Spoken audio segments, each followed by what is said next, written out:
जय श्री कृष्णा।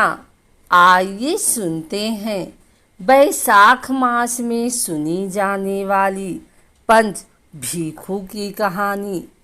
किसी गांव में एक साहूकार था और उसका एक बेटा वह बहू थे।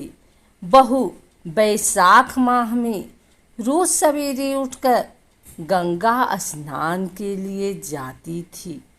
सुबह जल्दी जाते समय वह किसी भी पराये पुरुष का मुंह नहीं देखती थी। एक राजा का बेटा भी सुबह सवेरे गंगा स्नान के लिए जाता था। वह हैरान होता कि मैं इतनी जल्दी उठता हूँ स्नान के लिए, लेकिन कोई है जो मुझसे भी जल्दी उठकर नहा लेता है। बैसाख माह के 5 दिन बचे थे कि एक दिन साहूकार की बहू तो स्नान करके वापिस जा रही थी और उस समय राजा का बेटा स्नान के लिए आ रहा था। आवाज सुनकर वह जल्दी जल्दी जाने लगी, लेकिन जल्दबाजी में उसकी माला मोजड़ी छूट गई। राजा के बेटे ने उसकी माला मोजड़ी उठा ली और सोचने लगा कि जिस स्त्री की यह माला मोजड़ी इतनी सुंदर है, वह स्त्री कितनी सुंदर होगी। उसने पूरे गांव में मुनादी करवा दी कि जिसकी यह माला मोजड़ी है वह 5 रात मेरे पास आएगी। साहूकार के बेटे की बहू ने कहलवा दिया कि मैं 5 रात आऊंगी, लेकिन किसी को साख भरने बैठा देना। राजा के बेटे ने एक तोते को पिंजरे में बंदकर गंगा किनारे पेड़ पर टांग दिया। बहू सुबह के समय आई, पहली पैड़ी पर पैर रखा और बोली, हे बैसाख माह के ठाकुर राई दामोदर, पांचों पांडु, छठे नारायण, भीखम राजा, उस पापी को नींद आ जाए। राजा के बेटे को नींद आ गई। बहू नहा धोकर चलने लगी तो तोते से बोली, सुआ सुआ तेरे गल डालूंगी हीरा, मेरी साख भरियो बीरा। सुआ बोला कि कोई वीर भी साख भरता है क्या? वह फिर बोली, सुआ सुआ सुबह तेरे पग ढालूंगी नेवर, साख भरियो मेरे देवर। सुआ ने कहा, ठीक है भाभी, मैं तेरी साख रखूंगा। वह तो कहकर चली गई। राजा का बेटा हड़बड़ा कर उठा और सुआ से पूछा, सुआ सुआ वह आई थी, कैसी थी? सुआ बोला, आभा की सी बिजली, होली की सी झल, केला की सी कामनी, गुलाब का सा रंग।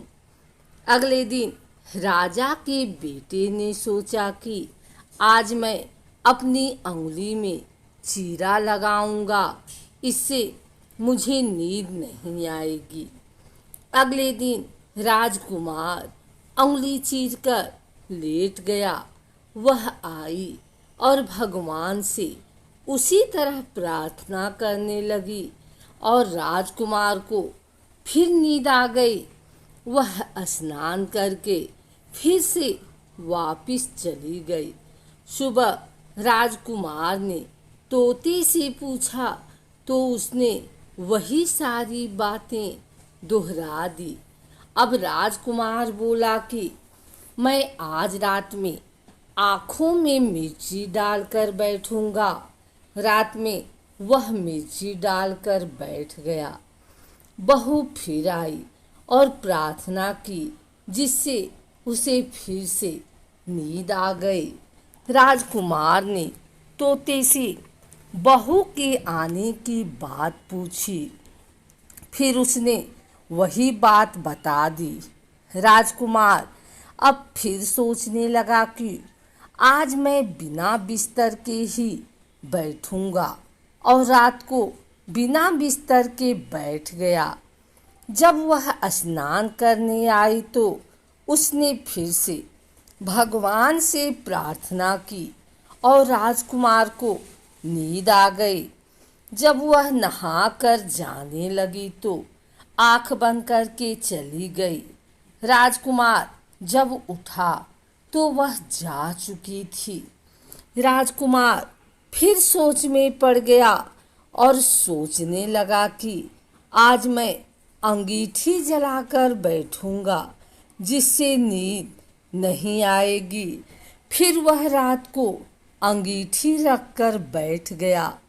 साहूकार की बहू आई और वह भगवान से प्रार्थना करने लगी कि आपने 4 रातें तो निकाल ली, अब यह रात और निकाल दो। भगवान ने उसकी बात रख ली और राजकुमार को नींद आ गई। जब वह नहाकर जाने लगी तो तोते से बोली कि इस पापी को कह देना कि 5 रातें पूरी हो चुकी हैं, वह मेरे मोतियों की माला मेरे घर भिजवा दे। सुबह राजकुमार की आँख खुली तो उसने तोते से पूछा कि क्या वह आई थी? तो तोते ने कहा, हाँ, वह आई थी और उसने अपनी माला मंगवाई है।